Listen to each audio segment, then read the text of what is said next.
25 ரூபா காயின் வச்சிருக்கோம். 2 காயின் வச்சிருக்கானே. 2 காயினும் சேர்த்தா 30 ரூபா வரும். ஒரு காயின் 20 ரூபா காயின் கிடையாது. ஒன்று 5 ரூபா, ஒன்று 25 ரூபா. 25 ரூபா காயின் யாது? அது இப்போ புதுசாக வந்திருக்குல்ல, அவனுக்கு தெரியாதுன்னு நினைக்கிறேன். என்னடா தம்பி சொல்லுங்க. ஆ தெளிவா கேளுங்க. 2 காயின் வச்சிருக்கான். 2ஐயும் சேர்த்தா 30 ரூபா வரும். ஒரு காயின் 20 ரூபா காயின் கிடையாது.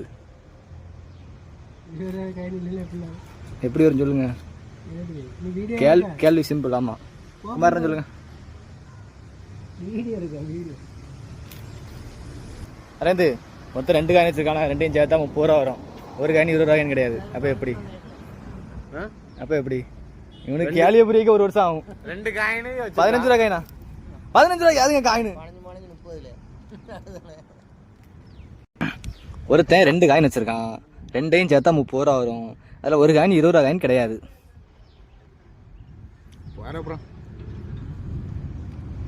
உங்களுக்கு தெரிஞ்சுன்னா கமெண்ட்ல சொல்லிட்டு போங்க.